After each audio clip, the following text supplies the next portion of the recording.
And అన్నిటికంటే ముఖ్యమైనదంటే నాకు తెలిసి ప్రపంచవ్యాప్తంగా కూడా ఒక పుణ్యక్షేత్రాలలో అంత పర్ఫెక్ట్గా అంత క్రౌడ్ వచ్చినా మేనేజ్ చేసే కెపాసిటీ ఏదైనా ఉంది అంటే అది తిరుమల తిరుపతి దేవస్థానమే. అది వచ్చే జనంని కంట్రోల్ చేయడంలో కానీ, భక్తుల్ని కంట్రోల్ చేయడంలో కావచ్చు, పరిశుభ్రంగా ఉంచడంలో కూడా. మీరు ఎన్నో చోట్ల వెళ్ళింటారు, ఎన్నో గుళ్ళ దగ్గరికి వెళ్ళింటారు. ఇంత పరిశుభ్రంగా ఎక్కడే కానీ ఏ గుళ్ళలో కూడా ఉండదన్నమాట. ఒక తిరుమల తిరుపతి దేవస్థానంలోనే మనకు ఆ క్లీనినెస్ కనపడుతూ ఉంటుంది, ఆ విధమైన మెయింటెనెన్స్ కూడా ఉంటుంది. సరే, మొన్నటి వరకు అది ఒక పుణ్యక్షేత్రము, ఈ రోజుకి ఒక మంచి పుణ్యక్షేత్రము. కానీ అన్ఫార్చునేట్గా దాన్ని రాజకీయాలకు కూడా గత 2-3 నెలలుగా ముందడ లడ్డు వ్యవహారంలో రాజకీయాలని కూడా దానికి తిప్పడం జరిగింది, ముడిపెట్టడం జరిగింది. నేను అప్పుడు కూడా మాట్లాడడం జరిగింది. సో వాటి మీద ప్రూవ్ చేయమంటే తర్వాత సుప్రీంకోర్టు వరకు వెళ్ళి సుప్రీంకోర్టు ఒక సిబిఐతో కూడిన ఇన్వెస్టిగేషను, దాంట్లో ఇక్కడున్న officers investigation is going on. అన్నిటికంటే ఏంటంటే కపుల్ ఆఫ్ పాయింట్స్ మనం అందరం చేసుకోవాల్సింది.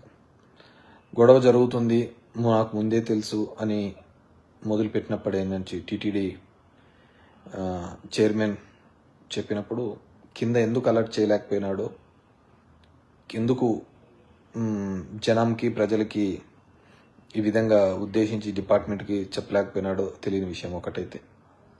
రెండోది, కింద ఇంతటి మంది జనం వస్తారు, రష్ వస్తారని అందరికీ తెలిసింది, లక్షల్లో ప్రజలు వస్తూ ఉంటారు అని. ఎందుకంటే ఈ 8 రోజులు, ఆ 8 రోజులు పెట్టడం కూడా తప్పే. కిందికి కొన్ని పేపర్లలో కథనాలు చూడడం జరిగింది. 8 days పెట్టడం వల్ల ఏంటంటే ఫస్ట్ డేనే లోడ్ అంతా లేకుండా మళ్ళీ second day, third day, fourth day భక్తులు వెళ్లాల్సిన వాళ్ళు వెళ్ళేదానికి వీలుగా ఉంటుందని 8 రోజులు పెట్టడం జరిగింది. దాన్ని కూడా తప్పిదం కిందికే తీసుకొని రావడం జరిగింది. సరే, నడిచిపోతుంది కాబట్టి ఏమైనా చెప్పగలుగుతారు. కానీ మనము ఇంటెలిజెన్స్ వదిలిపెట్టేసి కామన్ సెన్స్తో ఆలోచిద్దాం. కామన్ సెన్స్తో ఆలోచించినప్పుడు ఇంతమందికి టోకన్స్, ఇంత వ్యవహారం నడుస్తున్నప్పుడు లక్షల టికెట్లు ఆన్లైన్లోనే ఓపెన్ చేస్తేనే అయిపోతున్నాయన్న సందర్భంలో మరి ఆన్లైన్లో ఎందుకు పెట్టలేకపోయినారో తెలియదు.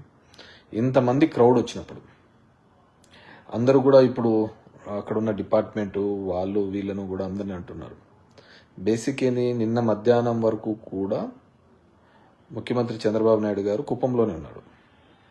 కుప్పంలో ఉన్నప్పుడు పోలీస్ సెక్యూరిటీ అంతా కూడా కుప్పంలోనే ఉంటుంది. మామూలుగా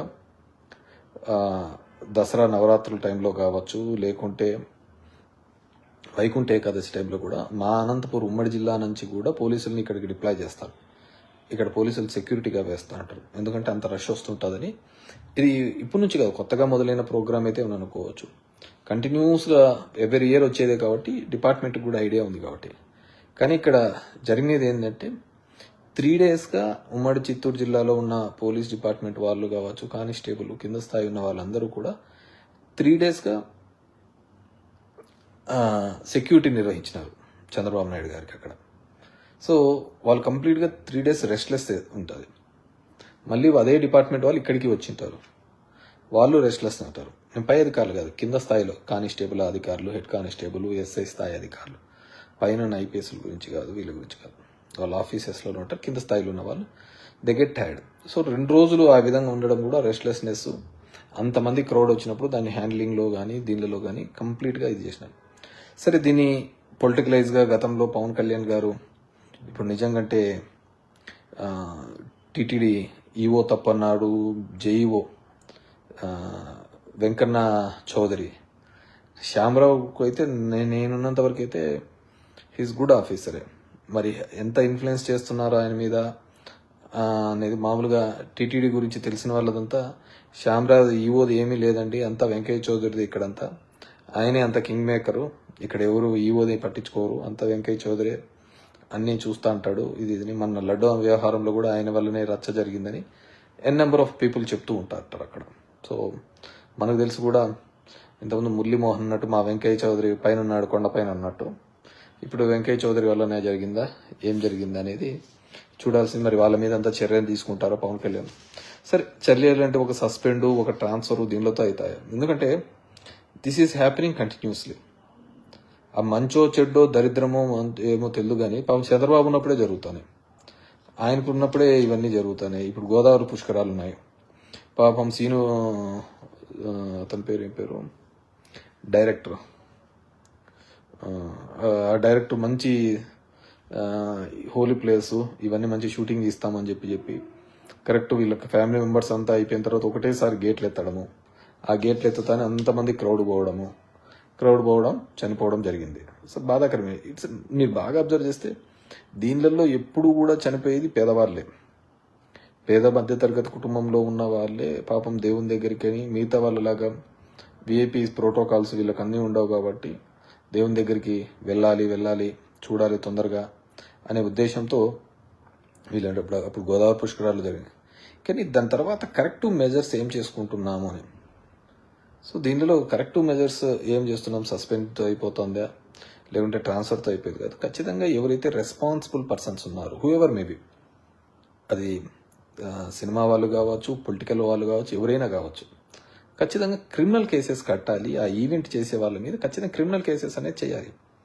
ఒక మిస్హ్యాప్ జరిగి ఒక నిండు ప్రాణాలు పోయిందంటే దాన్ని చూస్తూ చూడనట్టుగా ఉండాల్సిన అవసరం ఏముంటుంది చెప్పండి.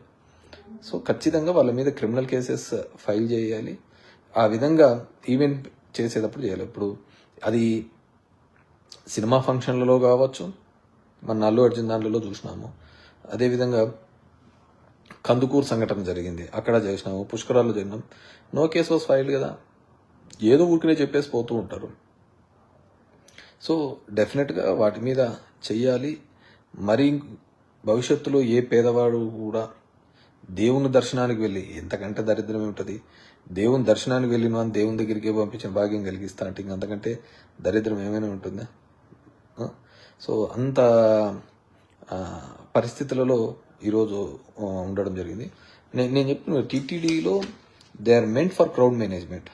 క్రౌడ్ ఆ విధంగా ఏ విధంగా చేయాలని టీటీడీకి తెలిసిన విధంగా ఎవరికి తెలిసిండదు కూడా మిగతా గుళ్ళలో. ఎందుకంటే వాళ్ళు ప్రతిరోజు వేల సంఖ్యలో చూస్తుంటారు. ఇలాంటి దానిలో సంవత్సరాల్లో లక్షల మందిని చూస్తూ ఉంటారు. అదేవిధంగా దీన్ని పొలిటికలైజ్ రాజకీయంగా తిరుపతి కింద రాజకీయంగా దీన్ని అందరినీ తీసుకొని రావడం జరిగింది. అదే సగం దరిద్రము. వెంకన్న దగ్గరికి దేవునితో రాజకీయాలు పెట్టుకొని ఆడడం అంత దరిద్రం ఇంకోటి ఏమీ ఉండదు.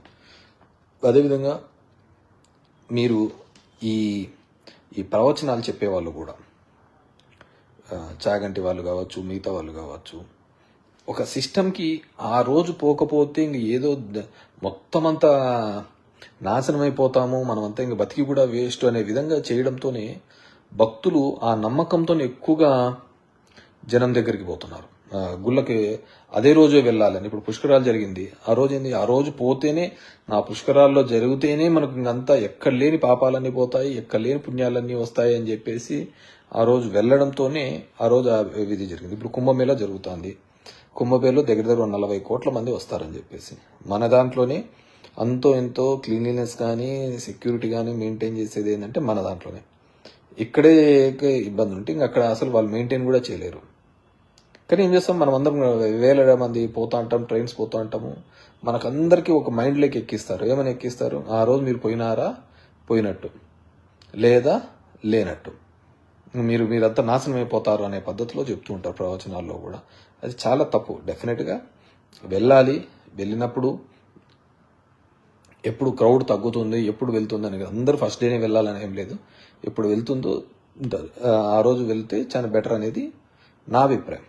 సో ఎందుకంటే గతంలో జరిగిన సందర్భాలన్నీ మనం చూసినాం కాబట్టి, ఆ టెంపుల్స్కి వెళ్ళినప్పుడు కావచ్చు, అదే రోజు వెళ్ళాలనుకునే తాపత్రంతో మనం అందరం ఎక్స్పెక్ట్ చేస్తాం లక్షల మంది వస్తూ ఉంటారు. ఇప్పుడు కుంభమేళకు 40 కోట్ల మంది వస్తారని ఒక ఎస్టిమేషన్.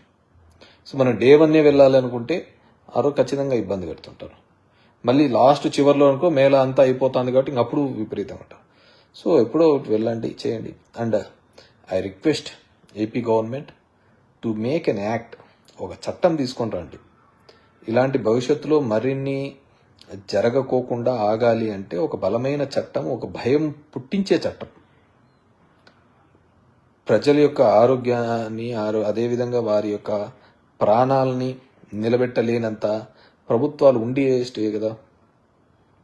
సో ప్రభుత్వం ఉన్న తర్వాత ప్రజల యొక్క మాన ప్రాణాలు కాపాడాల్సిన బాధ్యత, వాళ్ళకు ఒక నమ్మకం కల్పించాల్సిన బాధ్యత ప్రభుత్వాలది.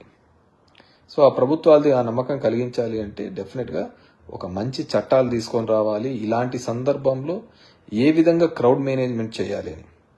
అదేవిధంగా తిరుమల తిరుపతి సంబంధించి నేను రాజకీయాల గురించి పెద్దగా చెప్పదలుచుకోలేదు, కానీ ఎవరైతే దీంట్లో ఈ ల్యాప్సెస్లలో ఉన్నాయో వాళ్ళలో దీంట్లో ఏ విధంగా వారి మీద చర్యలు తీసుకుంటే క్రిమినల్ చర్యలు తీసుకోండి. దయచేసి క్రిమినల్ యాక్షన్స్ తీసుకుంటేనే భవిష్యత్తులో అందరికీ కానీ ఒక భయం అనేది ఉంటుంది. అది ఏ ఈవెంట్ చేసినా, అది సినిమా ఈవెంట్ చేసినా, పొలిటికల్ ర్యాలీ ఈవెంట్ చేసినా, లేకుంటే టెంపుల్స్ దగ్గర మెయింటెనెన్స్ తగ్గిపోయినా ఖచ్చితంగా ఓన్లీ అదేదో శాఖాపరమైన చర్యలు కాకుండా డెఫినెట్గా వాళ్ళ మీద క్రిమినల్ యాక్షన్స్ తీసుకోవాలని చెప్పేసి కోరుకుంటున్నాను. ఓం నమో వెంకటేశాయ, ఓం నమో శివాయ, and happy Sankranti to everyone. Thank you very much.